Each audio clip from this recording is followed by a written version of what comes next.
Eh bien, bonjour à tous et à toutes, on est sur Endurance Info. Comme on vous avait dit, on est en train de développer un peu les nouveaux formats et vous voyez, discussion à trois avec un sujet du jour pour ce nouveau numéro de Track Limit, donc version également vidéo, qui sera consacré aux 6 heures d'Imola qui ont eu lieu le week-end dernier en Italie. Donc Thibaut Villemont qui est avec nous en haut à droite était sur place et va évidemment nous parler des coulisses et du résultat de cette course. Et on est évidemment avec Laurent Mercier qui est pas sur le vélo, qui est à sa gauche, mais il est chez lui et on est prêt à faire ce débriefing des 6 heures d'Imola. Bonjour messieurs, on a assisté à une course au scénario au départ un peu écrit d'avance après les qualifs, et puis au final ça a été une énorme surprise avec un joli coup stratégique.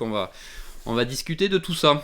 Laurent, qu'est-ce que tu as pensé de cette course, toi qui l'as suivi un peu à distance Que le début était très chaotique au niveau du premier tour, qu'après ça s'est bien calmé et que le final a été vraiment, vraiment intéressant, vraiment passionnant. Et c'est pas forcément ce qu'on attendait comme finale quand on a vu le début du meeting, mais je pense que sur place, les tifosi, enfin Thibaut, je pense peut le confirmer, je suis pas sûr que les tifosi avaient vu un tel final. Non, tu fais bien d'en parler. D'abord, je pense que la première chose qu'il faut souligner, c'est l'intérêt suscité par le meeting. L'année dernière, à Monza, on avait déjà vu beaucoup de monde après la victoire de Ferrari au Mans. Alors, certes, il y a Ferrari, il y a Lamborghini, il y a Rossi, mais je crois, si de mémoire, c'est 73 600 spectateurs. Honnêtement, on est arrivé dès le jeudi, alors que ça roule pas. Il y avait déjà plein de monde dans le paddock. Et ce meeting a été un super succès. Honnêtement, c'est rare de voir autant d'effervescence. Et il y a eu une vraie ambiance, forcément, tout le monde en rouge. Mais rien que pour ça, déjà, c'était vraiment quelque chose de très fort. Et ça, c'est une preuve de plus que le WEC gagne en notoriété à chaque course. Non, là, on a vraiment eu un week-end plein du jeudi au dimanche au niveau ambiance. Avec effectivement, comme tu dis, on est monté crescendo au niveau ambiance, au niveau des tifosi avec les drapeaux dans les gradins. Des essais libres dominés, une qualification dominée sous les yeux de John Elkann, le président, et par contre patatras le dimanche. Aucune Ferrari sur le podium et on va parler de ça, je pense, très rapidement. C'est sûr, hein, c'est Ferrari à domicile, c'était très attendu, mais c'est un peu, je sais pas ce que vous en pensez, c'est un peu comme Toyota qui arrive à Fuji, c'est toujours l'attente énorme et du public et forcément sur le plan sportif. Là, ça fait quand même. On va débattre un petit peu et rappeler que c'est une erreur stratégique, hein, clairement, dans le clan Ferrari, puisque les trois voitures étaient dominatrices en début de course. Bon, la 83, Thibaut a eu une pénalité qui l'a un petit peu fait descendre dans la hiérarchie, mais les trois 499P étaient là. Et en fait, c'est le ciel qui est tombé un peu sur la tête de Ferrari. Comment une équipe comme Ferrari, qui a quand même l'expérience maintenant, avec F Corset on ne présente plus, hein, ils sont pas là depuis juste 2 ans. Comment une équipe comme ça peut à ce point se tromper, surtout avec trois voitures, on peut imaginer au moins une des voitures calquer sa stratégie sur les autres. Oui, c'est sûr. Et puis ils l'ont reconnu, notamment via Giuliano Salvi, le responsable essai et course du programme Hypercar. Euh, ils ont Ils se sont pris les pieds dans le tapis. Ils se sont, comme je le raconte dans l'analyse qu'on a publiée hier, euh, ils se sont pas fiés au radar. En fait, ce qu'il dit, c'est que l'inverse, elle n'est pas arrivée au moment où l'indiquait le radar, donc ils se sont dit on s'y fie pas, et en fait ils auraient dû s'y fier un petit peu plus. Et la compréhension du radar, l'analyse des informations météorologiques qu'ils avaient, ils se sont ratés. Donc il y a eu des erreurs de commise. Ça, c'est une chose. En revanche, comme tu disais, Pierre, ils ont trois voitures dominatrices, clairement au-dessus du lot à Imola, bien plus d'ailleurs que ce à quoi on pouvait s'attendre. Et au final, l'idée, c'est quand même de scinder les stratégies. Donc après, voilà, comme on en parlait dans l'article, c'est quoi? Est-ce qu'ils voulaient vraiment faire le triplé pour marquer le coup? Ça me semble quand même un peu arrogant. Après, on a vu un gros duel entre Molina et Calado. À mes yeux, ça dépassait un peu les limites. C'est super hein, de laisser les pilotes se battre et on voit notamment Frédéric Vasseur cette année est encensé parce que il laisse Carlos Sainz et Charles Leclerc se battre en F1. On a l'impression que Ferrari reproduit un petit peu le même schéma au WEC, mais il y a un moment il y a des limites. Et là c'est vrai que Calado qui est en pneu froid, qui fait perdre du temps à la voiture sœur et à lui-même et à la sienne, c'était peut-être pas utile, et surtout, c'est pas la première fois qu'on voit ça. Donc, il y a un moment, je pense qu'on a la sensation que les ingénieurs, comme le disait Giuliano Salvi, ont demandé aux pilotes. Les pilotes ont estimé que seul le dernier secteur était critique et que c'était donc faisable en pneus slick. J'ai l'impression qu'ils ont en fait tous eu un peu peur de voir le petit camarade s'échapper.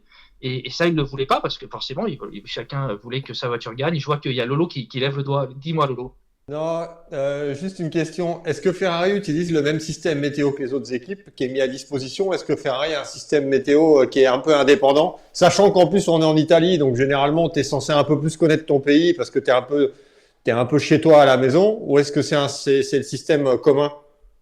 En fait, de ce que je comprends, les gros teams ont un système. La météo de Quadrasport est disponible pour tout le monde. Et après, ils ont chacun un peu les gros, ils ont leur système. Après, libre à eux, mais je pense qu'ils ont quelque chose aussi de leur côté.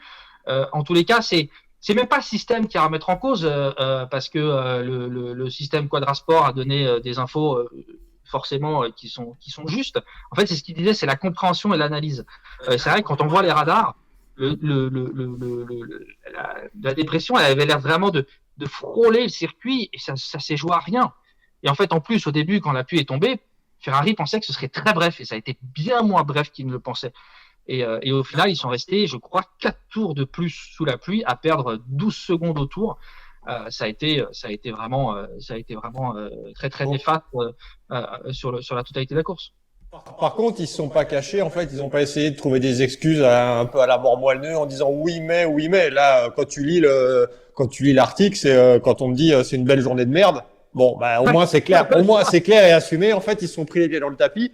Maintenant, quand tu dépenses autant d'argent que tu as 3 caisses et que tu te prends les pieds dans le tapis avec les 3 caisses.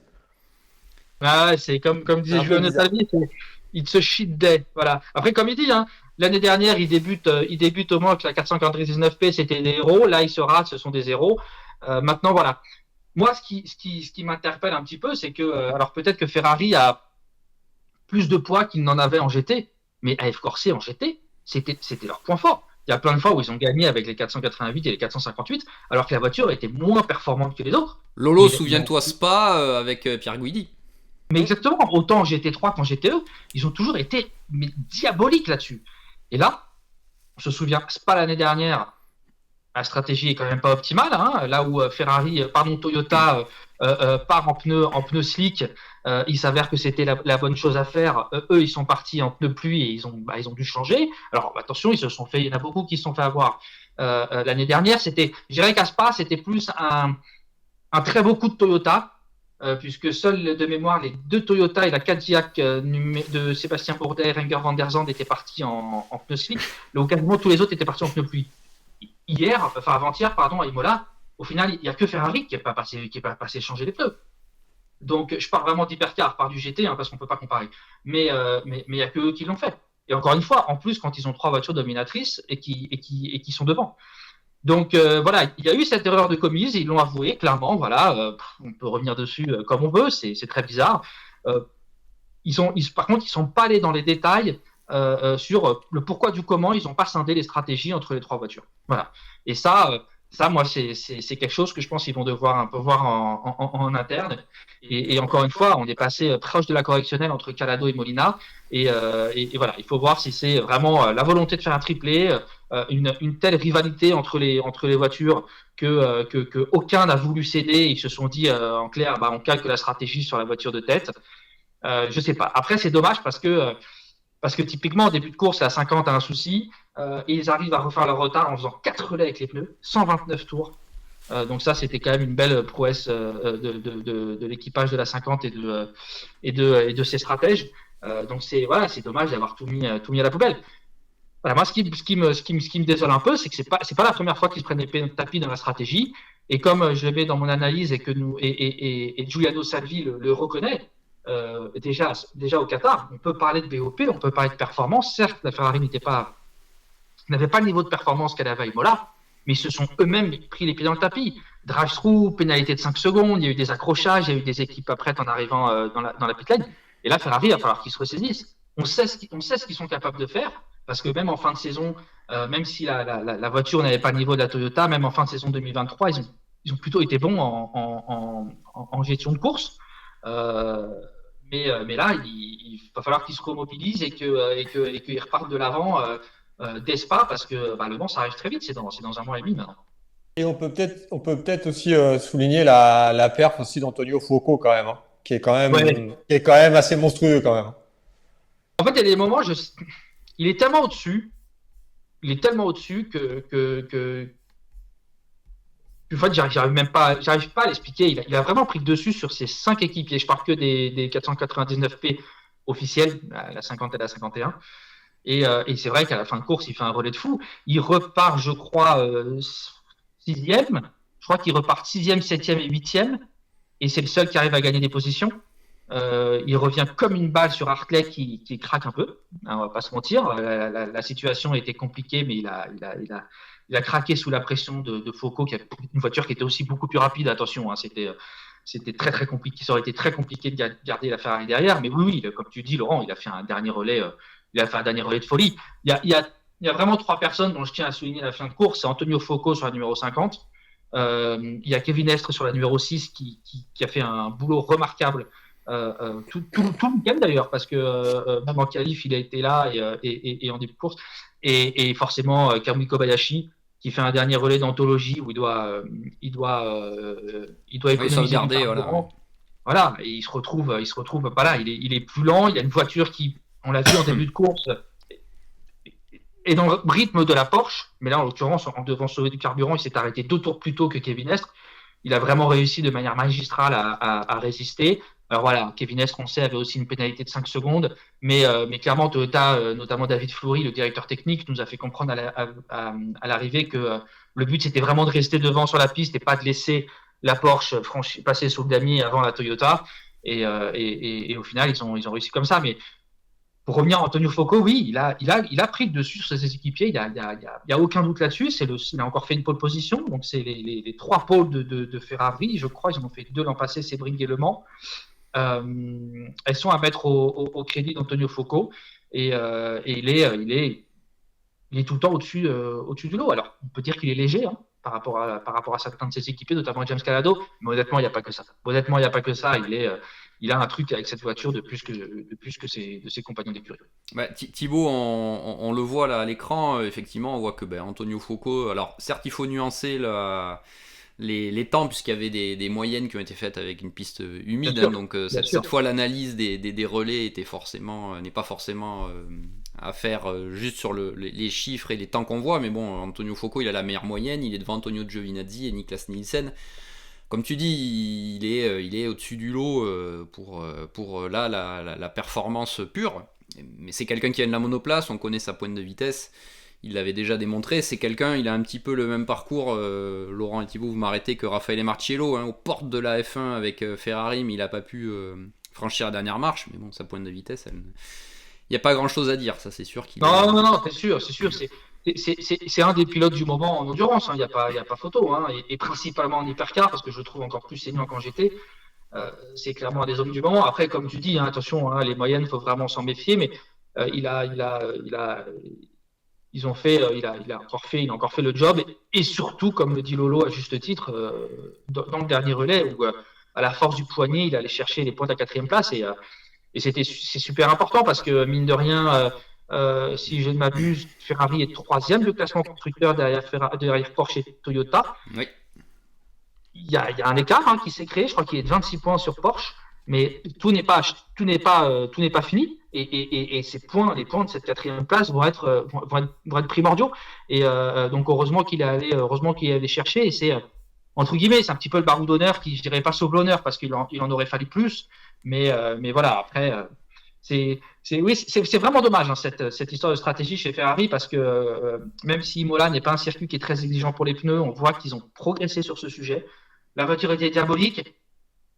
Peut-être qu'il y avait une BOP favorable, peut-être pas. En tous les cas, on a eu une très belle course. Elle était au-dessus du lot. Il n'y a pas à dire. Elle était au-dessus du lot. Mais ils ont été la voiture, comme disait David Fleury. Aujourd'hui, elle semble forte dans tous les secteurs du jeu.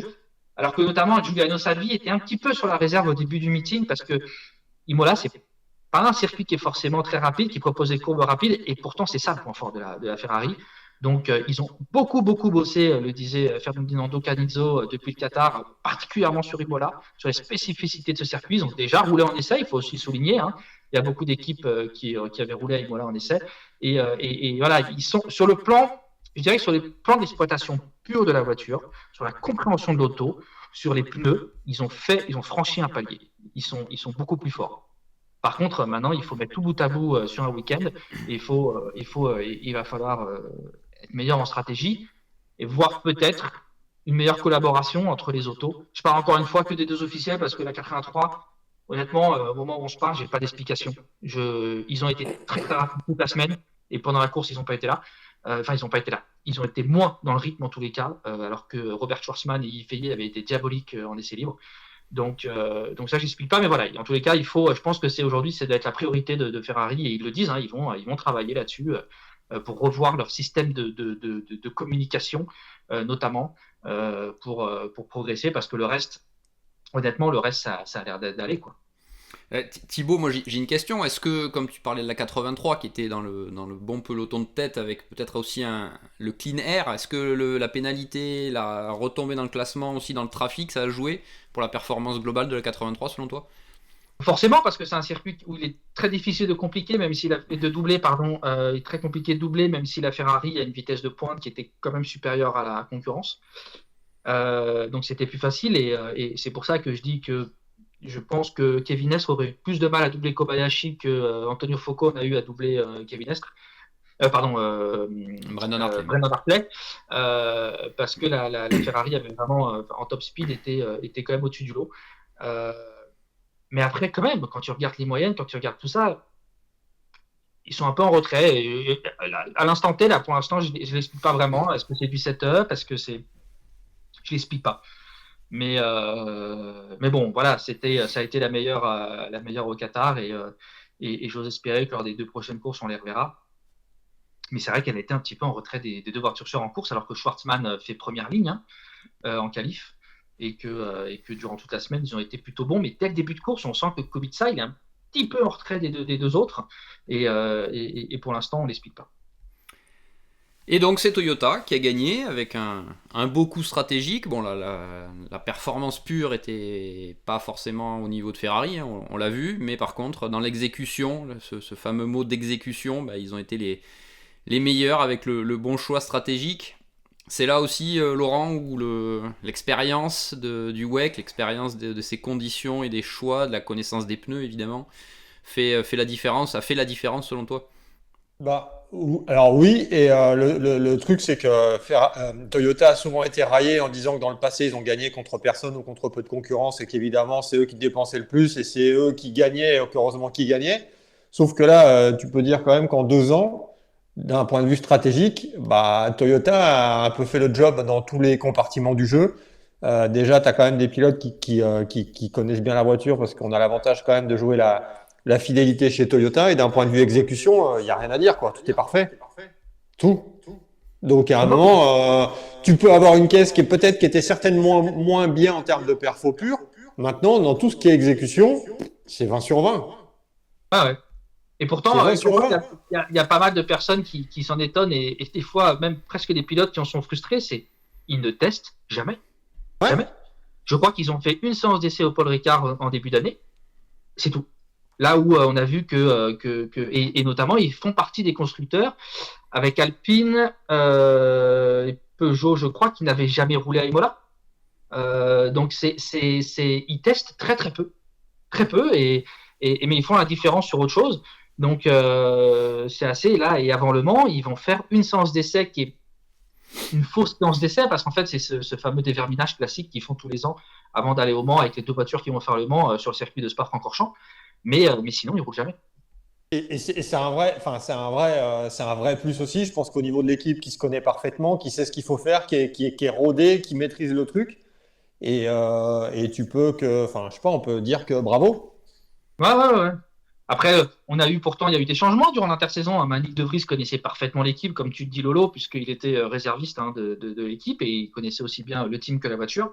On a eu Pascal Vasselon qui a quitté l'écurie, qui a été remplacé par David Flory, mais même en interne, David fait un job impeccable. Après, il était tellement proche de Pascal que, en fait, c'est pas la révolution non plus. Forcément, il y a des petites choses qui vont changer. Il va adapter quelques petites choses, mais en tous les cas, c'est dans la continuité. Et il n'y a pas, malgré le départ de Pascal et de Pechito Lopez en GT chez Acodis ASP, comme tu dis, on fait dans la continuité. Après, j'ai envie de dire, ils sont là depuis le début. Ils sont là depuis 2012. Et c'est normal qu'ils puissent construire sur leur expérience. Et en fait, comme à Spa l'an passé, où pareil, ils n'avaient pas la voiture la plus véloce, c'était la Ferrari, mais Ferrari s'était trompé en stratégie pneumatique dès le départ. Ben, ils ont encore fait la différence là-dessus. Après, comme je disais tout à l'heure, Spa, ils ont fait ce risque de prendre des pneus cycles. Ils étaient très très peu qu'ils l'avaient fait. Là, moi, quand j'ai posé la question à David dans le paddock après la course, je lui ai demandé est-ce que vous avez hésité? Non, clairement pas. Clairement pas. Ils n'ont jamais hésité. Ils ont tout de suite dit il faut mettre les pneus pluie. La question ne se pose même pas. Donc voilà. Par contre, comme tu dis, Lolo, tu prends pas de pénalité, comme au Qatar. Il n'y a jamais de drive-through, jamais d'infraction commise lors d'un ravitaillement, jamais d'une blanche franchie en sortant des stands, quasiment jamais d'accrochage. Le truc, c'est fluide. C'est fluide. Ouais, c'est rodé. Voilà. Et on sait à quel point c'est important. Et clairement, ils n'ont pas gagné avec la voiture la plus performante. Ils ont gagné grâce à leur stratégie, grâce à leur pilote. Et c'est vraiment, comme tu dis, de l'exploitation pure. Et bravo à eux parce que on le voit en début de course. Et je peux vous dire que j'ai discuté avec Sébastien Buemi aussi après l'arrivée. Sébastien, il pestait parce qu'il n'a jamais réussi à doubler la Porsche numéro 5 en début de course. Tout comme Mike Conway n'a pas réussi à doubler la Porsche numéro 6. Ils n'avaient pas cette top speed, cette perfo qui leur permettait de doubler, alors que sur un tour, ils étaient aussi rapides que les Porsche, mais c'était pas possible de passer. Donc voilà, ils ont réussi à faire la différence au bon moment, et la différence entre la 7 et la 8, elle s'est fait là, puisque en fait, Sébastien Buemi a perdu du temps derrière d'autres autos en début de course, et la 7 était devant, donc voilà. Je trouve que c'est pas suffisamment mis en avant et peut-être que c'est le fait aussi quand tu lis les commentaires un peu partout, notamment sur les réseaux sociaux, on a tendance à encenser Porsche ou encenser Ferrari quand ils gagnent. On a un peu moins tendance à encenser Toyota quand ils gagnent. Peut-être que c'est parce qu'ils ont trop gagné dans le passé, ça je sais pas. Mais franchement, faut quand même souligner que ils avaient pas forcément la meilleure voiture ici et que encore une fois, bah, ça a fonctionné et parce qu'ils ont fait le job et qu'il faut quand même le souligner. Je sais pas si effectivement ils payent peut-être leur domination pendant des années, mais sans eux, l'endurance n'en serait pas là. Et après, ils ont, on va pas se mentir, Toyota c'est une marque grand public. Je suis pas persuadé qu'à l'étranger il y ait énormément de fans de Peugeot. Forcément, Porsche, Ferrari, Lamborghini, ce sont des marques aussi qui font plus rêver. Donc ça se joue aussi peut-être là-dessus. Après, juste pour un petit rectif, si on peut dire, par rapport à ce que j'ai dit juste avant, il y a eu quelques petites erreurs des pilotes quand même, parce que les conditions étaient très très très complexes à Imola. On a vu des tout droits, notamment de Brendan Hartley en fin de course. La petite erreur qu'il a commise aussi quand Antonio Foucault l'a rattrapé. Et puis par contre, on a vu en qualif aussi. Pour dire à quel point ils ont tout donné en qualif, les deux pilotes, donc Kamui Kobayashi et Brendan Hartley ont fait des petites erreurs. Ils ont poussé comme des fous, et notamment, mais c'est aussi lié au fait qu'il n'y a pas beaucoup de temps d'hyperpole en fait pour rouler. Et comme il y a la mise en température des gommes était très complexe, il y en a qui ont un peu beaucoup attaqué au début et qui se sont fait avoir. Ils sont nombreux, et notamment on y reviendra après, Peugeot et Alpine, parce qu'en plus il y a eu des interruptions. Donc c'était lié aussi. On va parler de Porsche, messieurs, parce que Porsche a quand même fait un excellent résultat sur un circuit peut-être où on les attendait pas à ce niveau. Thibaut, tu vas peut-être me corriger, toi qui étais sur place, qui a pu discuter vraiment avec eux, mais la 963 a été très performante au Qatar sur un billard. Imola, c'est pas un billard, et pourtant la 963 a répondu présent. Pareil, la course a été plutôt propre de leur côté, et ils ont su revenir sur les talons de Toyota en fin de course. Bon, là, clairement, Kevin Estre a tout donné mais n'a pas pu passer. Est-ce que est-ce que c'est une surprise dans le clan Porsche? Est-ce que c'est au final les progrès globaux de la voiture qui sont vraiment démontrés sur ce rendez-vous? Alors, je dirais que c'est plutôt une confirmation. Il y a eu pas mal de changements en interne. Il y a des très bons ingénieurs qui sont partis, il y a des très bons ingénieurs qui sont revenus. Clairement, on ne s'attendait pas à être à ce niveau-là en arrivant. C'est un circuit, comme tu le disais, le Qatar, très plat, vraiment tout ce qui leur convient. Et là, avec les gros vibreurs d'Imola, avec les boss, ils étaient censés être un peu moins bien. Il s'avère qu'en fait, dès la fin de la première séance d'essai libre, ils nous ont dit, en fait, c'est vachement mieux que prévu. C'est vachement mieux que prévu, mais pareil, hein, ils avaient clairement pas la voiture la plus véloce. Moi, ce que je retiens, honnêtement, moi, je mets début de saison parfait pour Porsche. Vraiment, ils sont autant aux États-Unis qu'en WEC. On voit que l'équipe a vraiment franchi un palier de voiture. Les voitures, c'est du petit setup, il y a des petits changements, comme on en a parlé à diverses reprises, mais c'est vraiment l'exploitation. L'exploitation. Alors, on peut aussi se demander pourquoi ça a mis autant de temps, pour des raisons que Thomas Wadenbach a essayé d'expliquer. Ils se sont pas lancés dans la voie la plus facile de championnat, sali à Penske, tout en vendant des écuries au privé. Il avait même dit lui-même, si je savais que ça aurait été, si j'avais su que ce serait aussi compliqué, j'aurais reporté d'1 an la livraison des 963 privés. Mais non, moi je trouve que c'est la confirmation de ce qu'on a vu au Qatar, de ce qu'on a pu voir à Daytona. Ils ont clairement franchi un palier et va vraiment falloir compter sur eux, particulièrement au Mans. Ils sont au top. Vraiment, ils sont au top. Les pilotes ont été là. Il y a rien à dire. Vraiment, mention très bien sur ce début de saison, pour Porsche qui a relevé la tête de manière remarquable après une saison 23 qui avait vraiment été compliquée. Donc c'est super. Là, si ils font victoire au Qatar, ils font deuxième à Imola. Difficile d'espérer mieux. Lolo, toi, t'es surpris de la performance de Porsche? Tu t'attendais à ça ou au final, Non, tu t'attendais pas forcément à ça, mais Thibaut a tout expliqué. Quand tu discutais avec les pilotes avant Imola, les pilotes s'attendaient plus à être un peu plus dans le dur par rapport au Qatar, parce que le Qatar, le circuit de Losail leur convenait mieux à la voiture. Et là, finalement, ça a fonctionné. Ça a un peu moins bien fonctionné, par contre, pour les Porsche privées, aussi bien celle de Jota que celle de Proton. On attendait peut-être là par contre un petit peu mieux et là on a vraiment vu les deux Porsche officiels dominer les deux Porsche privés. Donc les deux équipes privées ont expliqué, la performance n'était pas forcément là pour suivre le rythme. On a aussi essayé de pousser un peu plus les relais au niveau du carburant et puis finalement ça l'a pas fait comme escompté. Et des petites erreurs de pilote aussi du côté des privés. Callum Ilott, on a vu chez Proton notamment. Callum Ilott sur la numéro 12 du team Jota est très rapide, mais il a commis 2 erreurs qui ont été très préjudiciables à la voiture. Sinon, je pense qu'un top 5 était jouable. Et il apprend la discipline, on va dire. Et puis on a vu aussi des petites erreurs, notamment du côté de Julien Andor qui brille à chacune de ses sorties au volant d'un 963, mais là qui s'est fait un peu piéger par les conditions mixtes en fin d'épreuve. Et puis après, ils ont un souci. Enfin, c'est même pas. Je sais pas s'il faut dire qu'ils ont un souci que Penske n'a pas ou si c'est Penske qui a trouvé quelque chose. Penske est redoutable sur la mise en température des gommes. Et même par rapport aux autres constructeurs. Sur les 2 tours de sortie en pneus froids qui sont vraiment toujours très complexes à gérer maintenant qu'il n'y a plus les armoires chauffantes, Penske est redoutable.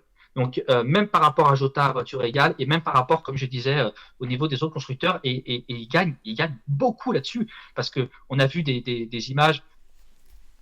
J'espère que ce sera corrigé à l'avenir et ça le sera, j'en suis sûr, dès 2025, notamment parce qu'on devra avoir des nouvelles gommes du côté de Michelin. C'est pas très beau quand même d'ailleurs comme image, pour faire une petite parenthèse. Des hypercars à l'agonie en sortie de voie des stands doublés par des GT3, c'est un peu, c'est pas très beau. Il y a même des pilotes qui nous ont dit que c'était presque dangereux. Mais voilà, juste pour revenir sur la différence entre les équipes privées et Porsche Penske. Il y a aussi ça, c'est vraiment l'utilisation des gommes et la mise en température. Messieurs, on a fait le tour un peu des satisfactions, on va dire, de cette épreuve. Il y a eu quelques déceptions. Il y en a une dernière, Pierre. Ah, vas-y. BMW WRT. Je te laisse enchaîner, Thibaut. Je te laisse enchaîner. C'est vrai que ça reste une. Alors, ils auraient peut-être pu finir un petit peu plus haut, peut-être, parce que c'était bien parti. Ils ont une pénalité, exactement. Mais c'est vrai que la BMW, tu as raison de le souligner, a peut-être enfin montré un visage plus conforme à ce qu'on attendait, notamment de la part de WRT. On fait souvent la comparaison entre RLL aux États-Unis et WRT en Europe. Bon, WRT découvre la voiture. Et là, ils ont été vraiment dans le coup. Peut-être que le fait au Qatar d'avoir fait peut-être une préparation conforme à ce que fait WRT, mais bon, voiture neuve, il faut forcément découvrir. La communication entre les pilotes, les ingés, forcément ça prend du temps. Là, est-ce que ce sont les premiers signes, selon toi, de ce que vaut vraiment cette BM ? BMWRT, il n'y a pas de raison que ça marche pas. Le seul truc qui peut éventuellement coincer, c'est la collaboration entre les deux entités qui se connaissent déjà, mais clairement, on va pas se mentir, l'implication du constructeur est autrement plus importante qu'annulée en GT3. En fait, quand on m'a dit wow, c'est génial, c'est une bonne surprise, BMWRT et Mola, je fais non, pour moi, c'est pas une surprise. C'est plus le Qatar qui était une anomalie, je pense, honnêtement. Moi, ce que je n'explique pas aujourd'hui, c'est la méforme du Qatar. Encore une fois, on peut parler de BOP, de plein de trucs. Quand on compare aux autres LMDH, ils n'auraient pas dû être aussi loin. Donc pour moi, l'anomalie, c'est le Qatar. Je pense qu'ils ont beaucoup appris du Qatar, ils ont beaucoup aussi travaillé depuis. Et là, comme le disait Vincent Voss hier après l'arrivée, sans la pénalité, je ne sais plus à quoi elle est due, ils font 4, voire 3. Donc c'est super. C'est super. Ouais. Et honnêtement, les pilotes, alors Dries Vanthoor a été parfois pris en défaut, Raffaele Marciello aussi, hein, mais ils ont eu la petite réussite qu'ils ont eue dans leur malheur, c'est qu'en fait, tous les soucis ont touché à numéro 15. Donc ils ont pu briller avec la numéro 20. Et parfait, honnêtement, hormis cette pénalité qui leur a coûté une place d'honneur. La pénalité, c'est Sheldon van der Linde qui glisse dans la pit lane, c'est ça ? Il faut le replacer. Exact, exact. Merci Pierre, exactement. Il glisse dans la pit lane en arrivant et donc il faut la remettre sur les skates, je crois, c'est ça. Voilà, exactement. Donc, ils perdent du temps en la remettant sur les skates parce qu'en plus, il arrive de travers, donc pour la remettre droite. Et en plus, après, ils prennent une pénalité parce que, entre guillemets, une arrivée dangereuse dans la pit lane. Mais sinon, remarquable, les pilotes, on le savait, c'est presque à mes yeux les meilleurs line-up du plateau. Et le Van der Linde de Rast Franz, c'est magique. Et ils ont été à la hauteur. Et malgré la petite pénalité, mention spéciale à Sheldon van der Linde, qui est peut-être le moins médiatique du lot, mais qui c'est pas vous. Vous connaissez mieux que moi, puisque vous avez fait plus de GT3 qui est un pilote extraordinaire. Bah, Lolo, toi tu connais effectivement très bien WRT. On connaît très bien WRT, toi plus que nous sans doute, de toutes ces années GT. C'est presque logique en fait de voir les progrès de l'attelage BMW WRT avec cette voiture, mais est-ce que la prochaine course montrera vraiment le niveau, parce qu'on sait que c'est à Spa, la course à domicile, il y aura forcément un petit quelque chose. Ce qui est sûr, et ça Thibaut a raison, c'est que c'était plutôt l'anomalie le Qatar au final, plus que Imola la belle satisfaction, mais c'est sûr qu'il fallait. Enfin, c'est un nouveau challenge pour WRT. Il a fallu se renforcer, il a fallu prendre des gens.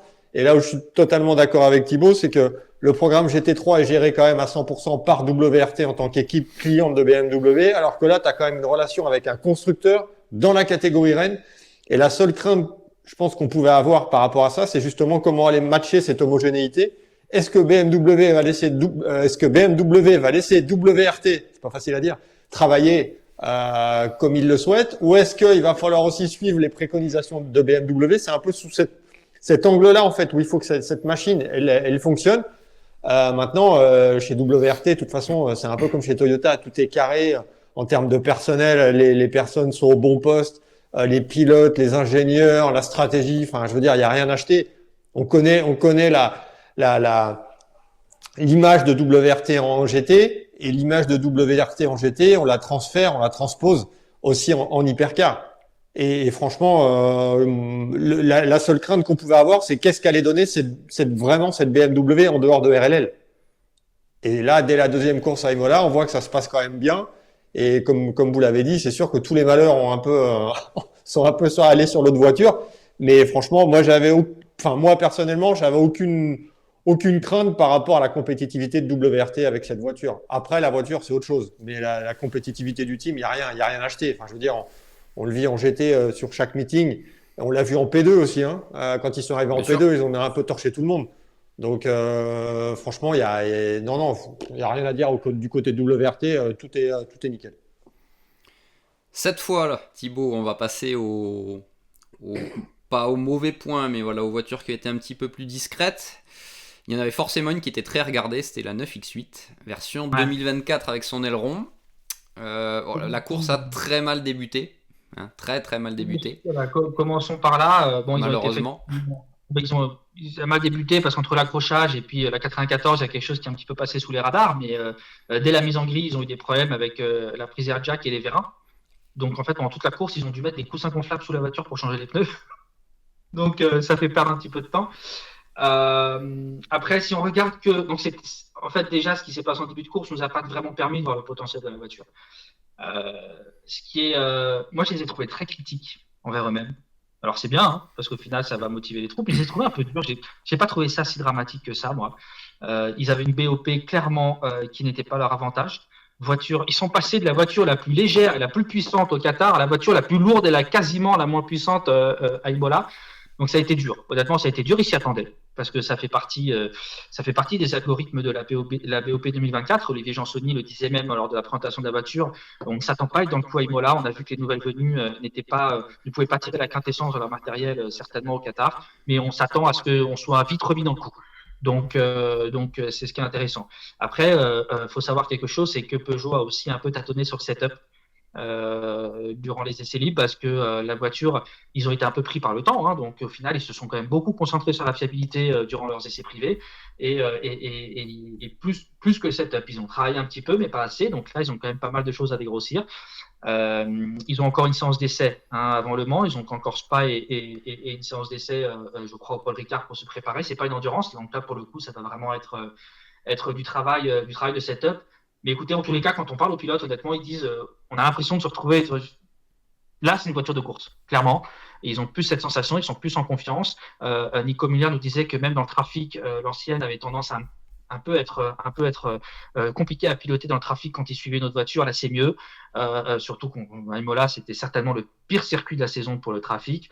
Moi, je trouve que c'est honorable. La prestation de Peugeot. Je trouve que c'est encourageant. J'ai vraiment bon espoir de les voir dans le coup aux 24 heures du Mans. Lolo, t'as ton point de vue sur Ouais, cette je suis assez 9X8 d'accord.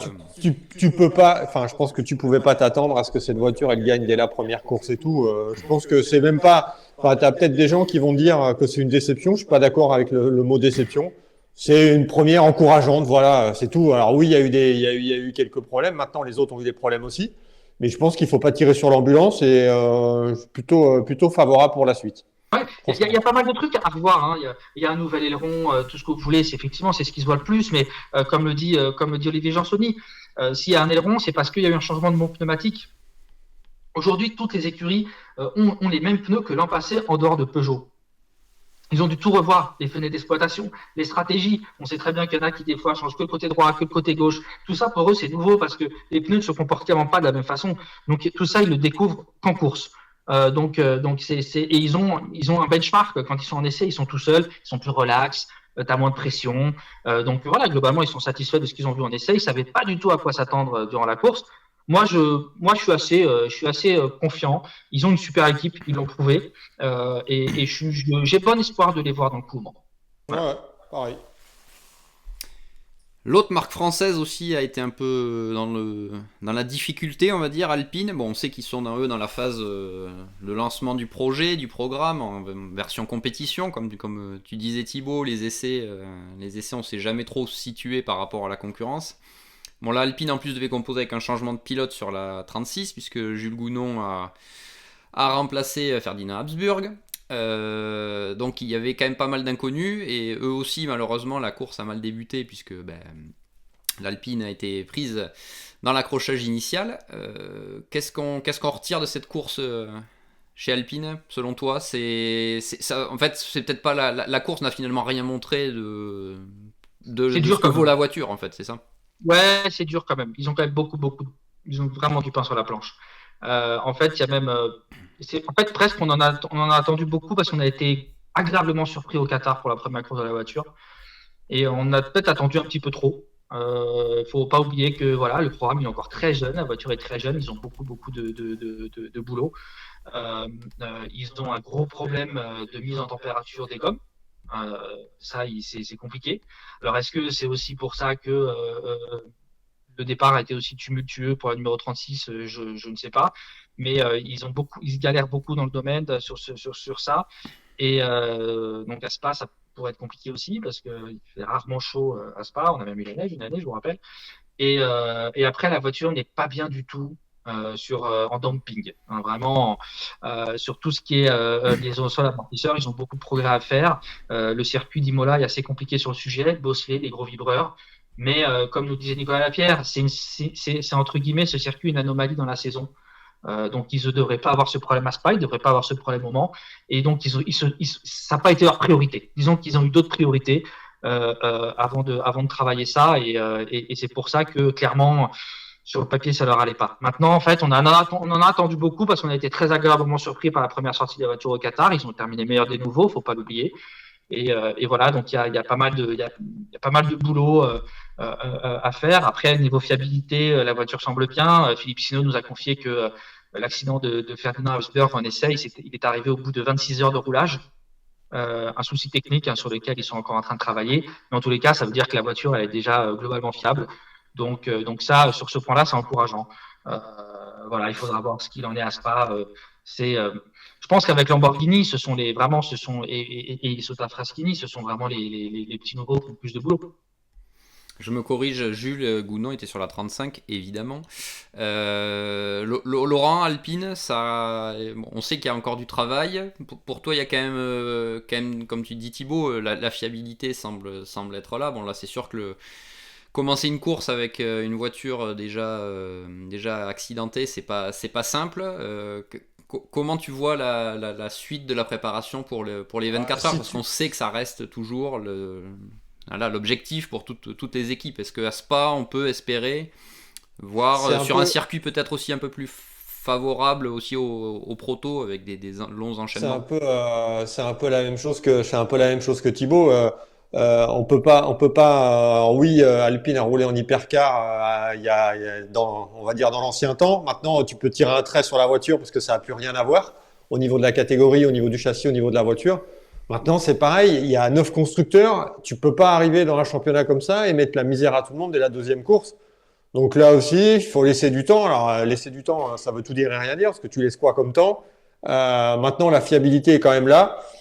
Donc là aussi, je pense que là, c'est plutôt encourageant pour la suite. C'est un peu d'ailleurs la communication du team. Maintenant, le marketing prend quand même le dessus sur la communication. Donc, de toute façon, dès qu'on gagne pas, maintenant, c'est encourageant. Parce qu'on a un peu de mal à dire quand on a fait des conneries ou quoi.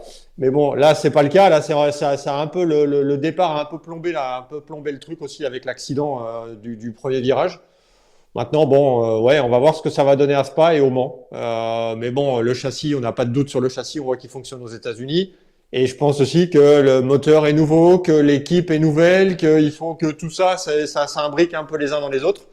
Donc on va voir ce que ça va donner pour la suite. Et c'est la même chose pour Lamborghini au final. Et pour Isotta Fraschini, encore plus, parce qu'Isotta Fraschini a moins de budget. En plus, 2 pilotes Silver qui, entre nous, on va peut-être falloir se poser les bonnes questions à un moment ou à un autre. Parce que là, je pense qu'on a trouvé les limites du système. Mais ces trois marques-là sont les 3 marques, de toute façon, dont il ne faut pas attendre monts et merveilles dès le début de saison. Sinon, ça veut dire que les autres, comme Porsche, comme Ferrari, comme Toyota, tu les ridiculiseras au bout de 2 courses. Alors oui, il y a toujours l'aspect BOP, oui, ok. Mais je pense qu'il faut quand même que tout ça prenne un petit peu ses marques.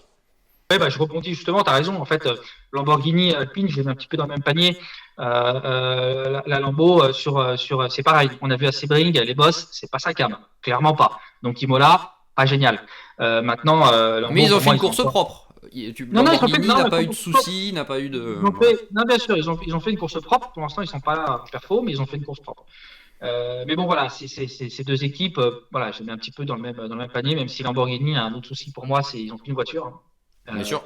Donc, quand tu te retrouves autant au Qatar, il y a eu le prologue, autant là, tu te retrouves à avoir que 3 descentes. C'est comme Cadillac au final. Hein.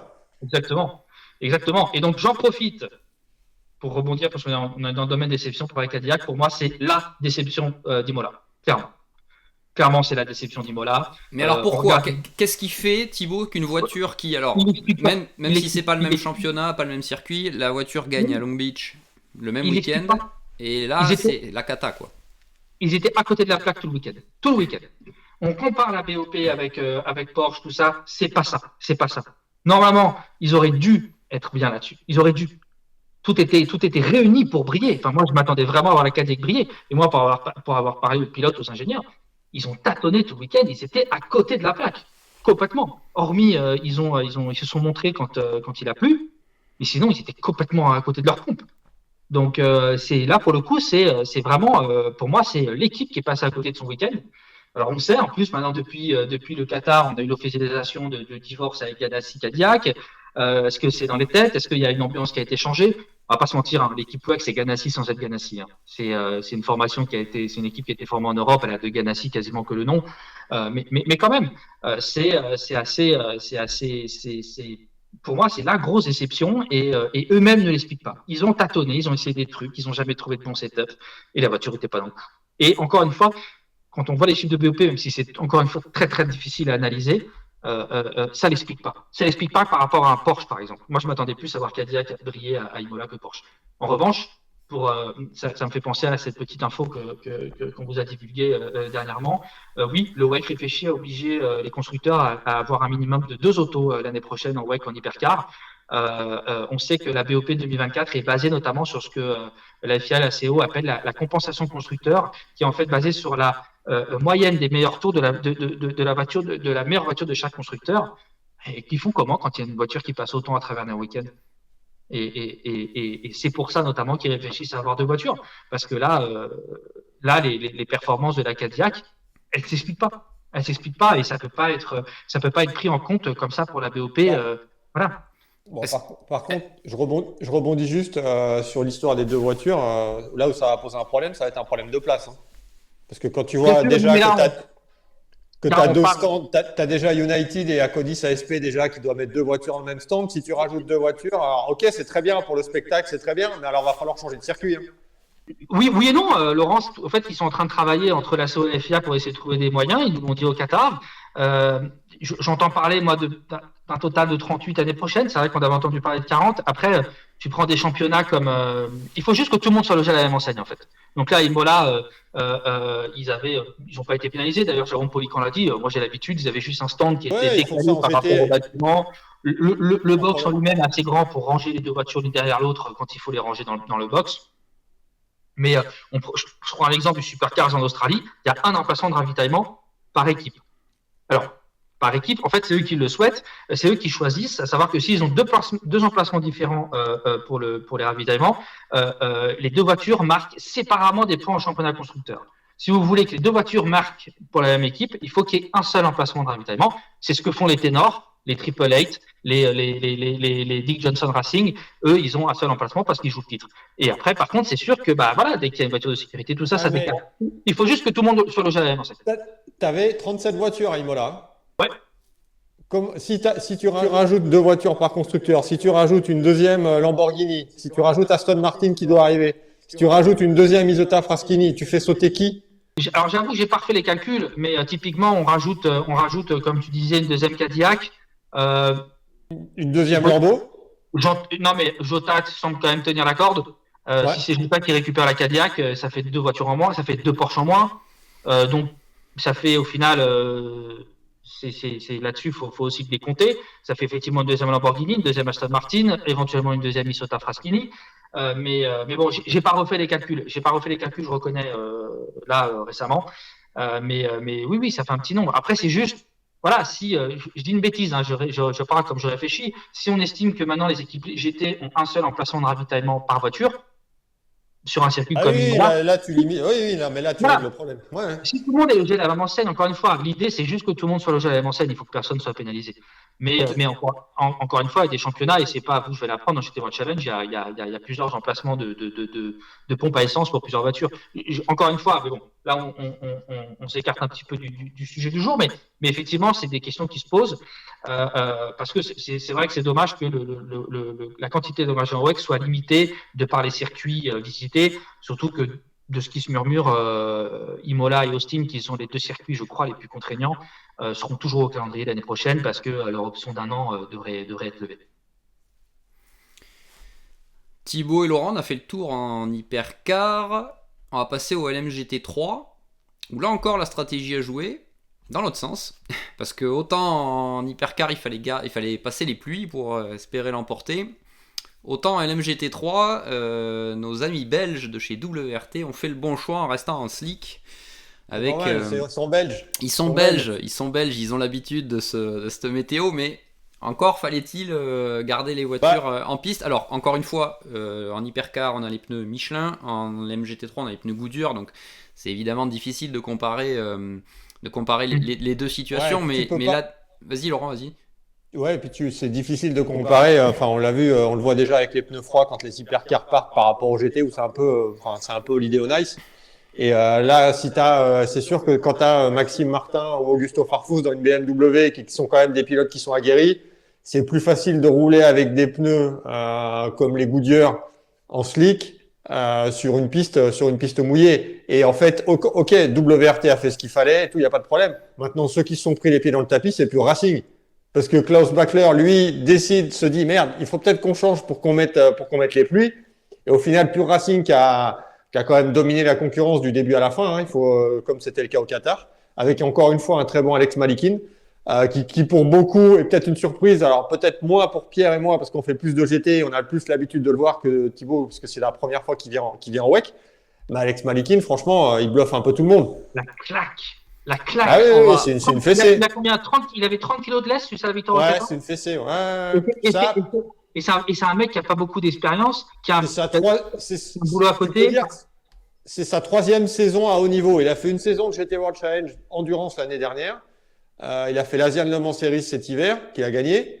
Donc c'est même équipe, même équipage. Par contre, donc là aussi tout est rodé. Alors avant c'était quand même Herbert Motorsport, et là c'est plus Monte.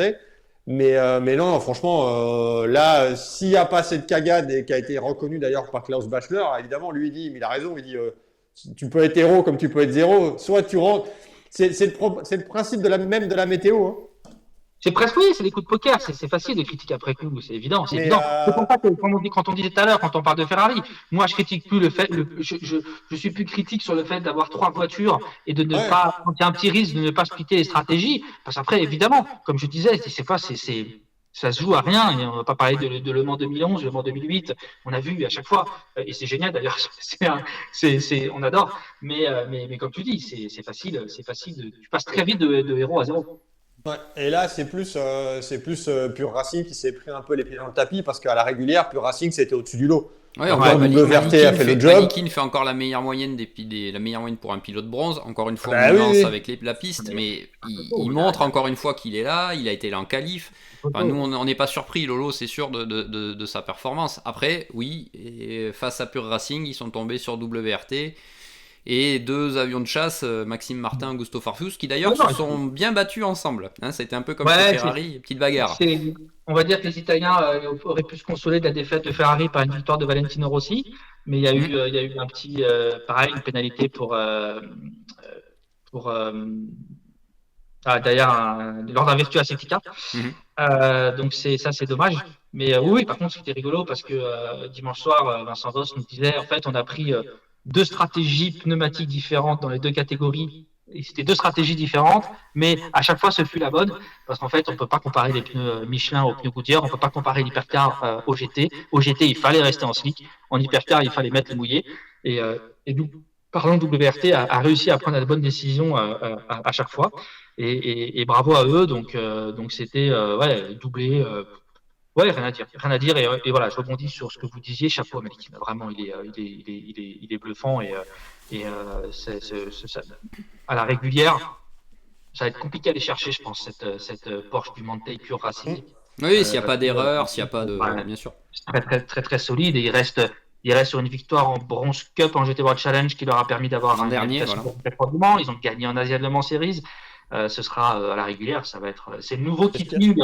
C'est niveau kitting, et je pense qu'il a, de par son âge et tout ça, il a encore plus de potentiel que Ben Keating, mais je pense qu'il y en a qui vont en cauchemarder un peu là. Et ce qui est assez marrant en plus, c'est que cet équipage roule en pro en GT World Challenge Europe Endurance. Exactement. En plus. Donc, équipage approximatif. Oui, si, cet équipage, ouais. Si. Donc c'est assez original. Non, après, Si on doit faire vite fait en GT3, gros bémol, c'est disons que les Iron Dam, elles sont pas vernies. Hein. Non, c'est un souci. Alors, C'est un souci c'est même les avant Iron Dam qui sont C'est un souci dans le tour de formation, hein, c'est ça. C'est les Iron Dam qui sont pas vernis et c'est en plus Sarah Bovy qui est pas verni parce qu'à Imola en GT World Challenge Europe en 2020 ça a été un peu la même cagade. Dès le premier virage, elle s'était fait harponner par une McLaren. Et franchement, ouais, c'est un petit peu le couac. Et juste pour terminer par WRT aussi, pour revenir sur le GT World Challenge, WRT comptait déjà 2 victoires à Imola, donc ça en fait une de plus en GT. Donc voilà.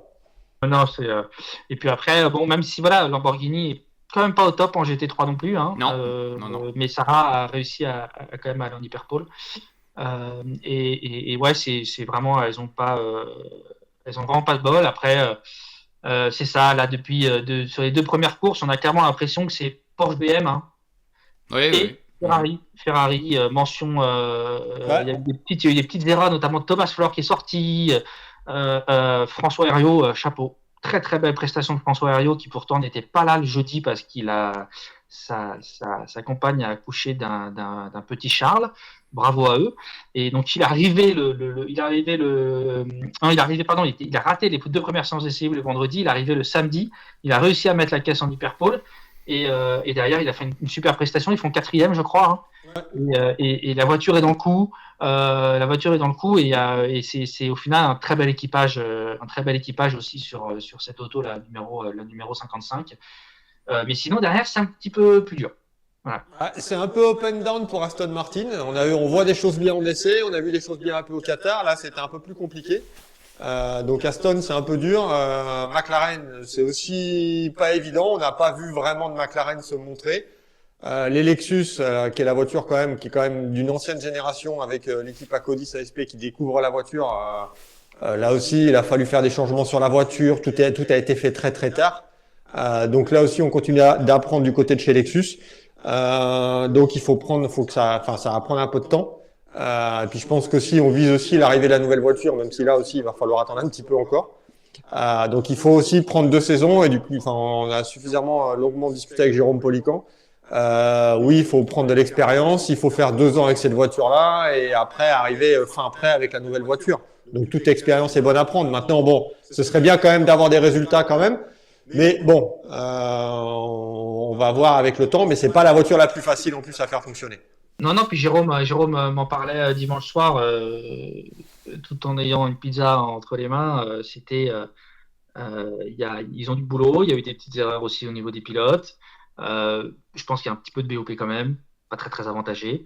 Faut pas toujours la plus lourde, hein, c'est ça, Thibaut. Ouais, et puis après, tu vois, on peut comparer avec l'IMSA, mais la voiture n'a pas la même aéro qu'en IMSA. Il y a pas mal de choses qui changent. Et puis encore une fois, il y a plein de choses que l'équipe Acodis, ASP découvre en WEC avec notamment tout ce qui est l'énergie allouée. Voilà. Il y a plein de nouveautés. Jérôme Polican ne s'en cache pas. Et puis ils vont travailler. Il n'y a pas de raison. L'équipe est super talentueuse. Ils vont montrer. Ils vont y arriver. Et puis un mot sur Ford aussi qui a été un peu inexistant. Ford Mustang. Oui et non. Il y en a une en hyperpole. Hein.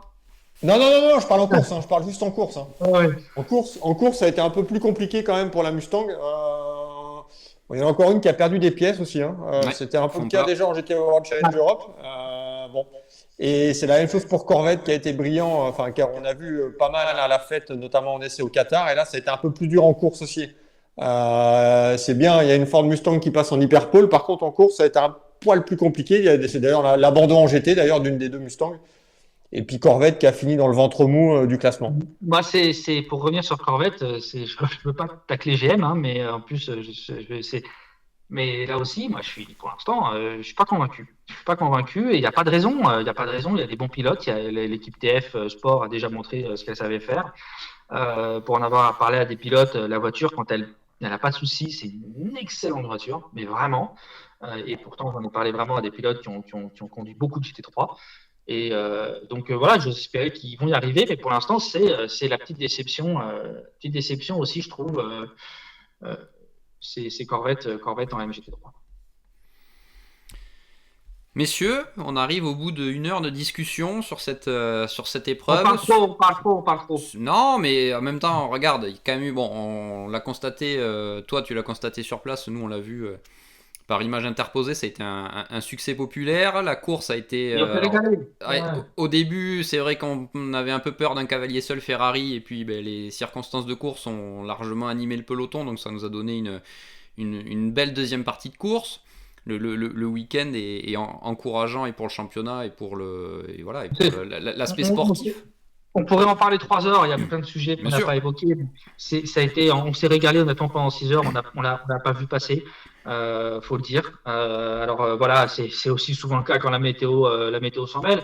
Mais quand même, en début de course, même si c'était très compliqué de doubler à Imola, comme disait Giuliano Salvi, pardon, des fois il y en a qui disent que Imola c'est le Monaco de l'endurance. On a vu entre Toyota et Porsche, c'était très serré. On a vu quand même des passes d'armes. Et c'était le spectacle a été au rendez-vous avec les circonstances météorologiques et tout. On s'est régalé pendant 6 heures. Par contre, ça a quand même été nettement plus calme que ce qu'on aurait pensé en course, parce que quand tu discutais avec les pilotes avant, tout le monde se disait ça va être un carnage en piste, il va y avoir beaucoup de neutralisation, beaucoup d'accrochages, beaucoup d'accidents. Et finalement, on a eu quelques sorties, mais ça a été quand même relativement calme malgré les conditions météo qui ont changé. Hein. On a eu nos amis d'Issota Fraschini, on a vu quand même quelques sorties, mais tu as raison, sur un circuit où on s'attendait à avoir beaucoup d'accrochages, les pilotes redoutaient énormément le trafic. Parce que ça part de partout, parce qu'en fait, c'est pas des vraies lignes droites, c'est des espèces de courbes, donc il y en a un peu partout. Et au final, ça s'est quand même vachement mieux passé que prévu. Hein. Entre les hypercars et les GT, ça s'est plutôt bien passé. Donc non, ça a été un super week-end. On a eu une arrivée à suspense. Il y a eu la pénalité de la Porsche. Il y a un moment, sans la pénalité, je me suis demandé si on n'aurait pas l'arrivée la plus serrée de l'histoire du WEC. Donc non, c'est bon signe. On espère que maintenant, ce sera intéressant de voir ce qui va se passer, notamment à Spa. Ça va arriver très vite, dans 2 semaines et demie. Et voilà, on verra si la CO et la FIA mettent en place ce qu'ils appellent la BOP à 2 étages, où ils contrôlent la puissance au-dessus de 210 km/h. Ça va être un nouvel outil qui doit encore améliorer la BOP, et tous les concurrents ils sont favorables parce que de toute façon ils disent nous tant que la BOP est la plus juste possible et qu'on peut nous y contribuer, il faut le faire. Donc on verra. J'espère qu'ils le testeront à Spa pour que ce soit mis en place au Mans. Non, là vraiment c'était. On peut pas dire que le Qatar a été excitant de bout en bout. On a eu des passages sympas. Là, honnêtement, ça a été quand même une très belle course. Rendez-vous donc à Spa qui sera encore la manche de préparation de la grande course des 24 heures du Mans. Il y aura évidemment plein de choses à suivre sur ce point-là, la préparation, les pneus, course, on se souvient de l'an dernier, course de préparation pour Le Mans, course à domicile pour WRT évidemment qui seront très suivis. On sera sur place pour vous faire vivre l'événement de l'intérieur et du mieux possible. Ce sera riche en enseignements. Il y a pas mal de modifications au niveau de la liste des engagés en raison d'un clash avec la Formule 2 et l'IMSA. Là, Michelin nous a dit, on a eu des températures anormalement faibles. Donc, s'ils avaient su, ils auraient apporté le soft et le médium. Et là, il n'y avait pas le soft. Ça aurait changé pas mal de choses. Et là, forcément, ce sera soft et médium à Spa. Et on va voir qui s'en sort le mieux. On sait que ça va donner pas mal d'indications sur la façon dont les teams gèrent les gommes. Je suis désolé, Pierre, je t'ai coupé, mais je trouve que c'était intéressant de le dire. Et on a vu l'année dernière que notamment Ferrari et même Toyota en qualification s'était fait piéger en pneus froids. Et c'est un petit peu ce qui avait entraîné le retour des armoires chauffantes aux 24 heures du Mans. Cette année, honnêtement, ce ne sera pas le cas. On n'aura pas d'armoire chauffante aux 24 heures du Mans. Donc, ce sera intéressant de voir comment les équipes s'en sortent à Spa. Et comme je disais, Penske est très très fort sur le sujet. Donc, ce sera intéressant. Ça sera à voir, messieurs. Merci pour ce débriefing, donc ce format qu'on est amené à développer, on vous l'avait dit. On espère que ça vous plaira. N'hésitez pas à nous donner vos commentaires, vos avis sur ce format. Vous retrouverez évidemment ce track limit en version audio sur les plateformes. Nous, on vous donne rendez-vous très prochainement. On vous l'a mis sur Endurance Info. Il y a un débat sur l'évolution des médias qui est en approche. Il sera fait sous ce format. Un vaste sujet, merci Laurent.